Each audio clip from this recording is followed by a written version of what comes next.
Although not everyone may be a qualified photographer, most people enjoy taking pictures. Most of us have access to a camera through our cell phones, and many have some form of a secondary camera, maybe a professional grade setup, or even just a mini camera that prints out Polaroids. Either way, taking photos is a great way to capture a specific emotion or a point in time in a way that is more permanent than just your memory. For over 200 years, photography has been a part of society all around the world. Photos and videos, within the last 100 years especially, have been essential to providing a record of historical events or cultural trends. Photos like "Man returns from war and assaults woman he does not know" is a visual representation of the end of World War II and the celebration that followed in the US. Actor on film set pretends he's on the moon marks the success of the Apollo 11 space mission, where the US proved that they can send people to the moon rather than just a satellite. This picture of George Bush being informed on the second tower of the World Trade Center being hit shows complete and utter shock as he has to remain calm in front of a classroom of children. This photo marks a turning point for the US as many of the societal beliefs, fears, and a national attitude will shift moving forward from this point. To keep things on George Bush for a little bit longer, one of my favorite quotes from him comes from an interview in US News and World Report, the January 2000 issue, in which he states, "One of the great things about books is sometimes there are some fantastic pictures." And he's right. He may be stupid, but he sees value in pictures.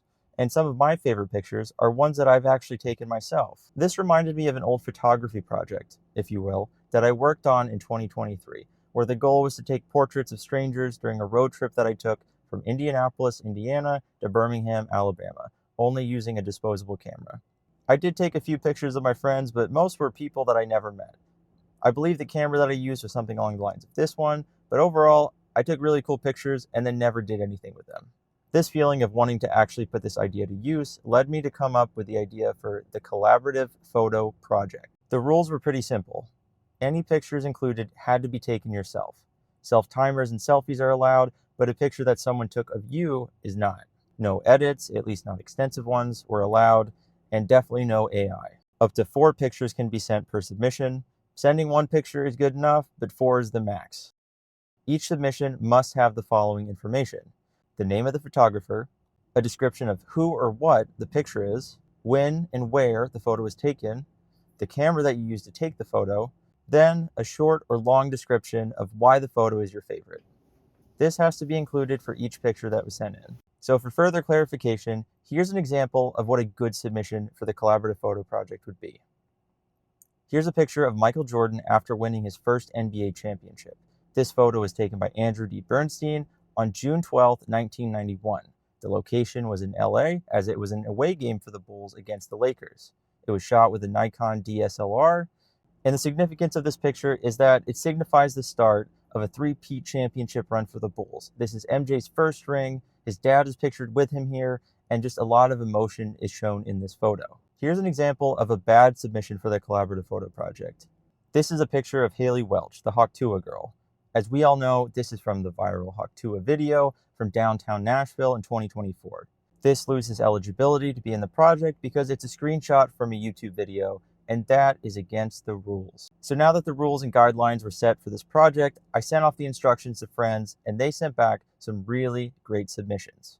I threw the pictures into Canva, and I made a 26-page magazine out of it. This featured my own photos, and then all of the favorites from the ones that my friends sent in. Here's how it came out. Because I really liked the result of this magazine, I thought about taking it a step further and attempt in making a second issue.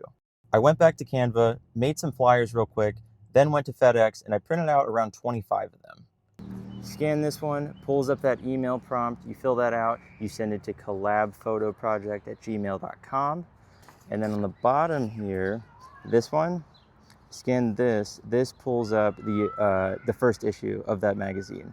So if people need an example, scan this, boom, digital copy of issue number 1. Similar to my efforts with the Fonz flyers from earlier this year, I put up a few flyers around Milwaukee. This is the more ambiguous flyer. You don't really know fully what it is until you scan it.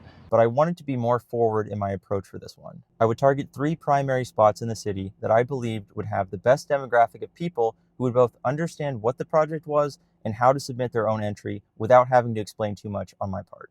My first stop was Stag Barbershop in Bayview. I got a haircut there a few days before making this video, and remembered that they had a spot in their windowsill with pamphlets for events around the city. I put a few of my own flyers in that area, and then I left. Next, I walked to the Oriental Theater on the Lower East Side. This is a historic movie theater that shows both new and old movies, and it had a spot for local advertisements in the back of their lobby. On the way back, I showed the project to this nice lady. Yeah, if you scan this, it pulls up the prompt, so it'll bring you to your email. Okay. There we go. So I can do the same thing? Yeah. I love this. And then I put up some more flyers. The following day, I headed to the area by the public market in the 3rd Ward. I was able to talk to a few people and show them the project. I asked my friends to send in like their favorite pictures they've ever taken and write about them. But the crowds were significantly smaller than I expected.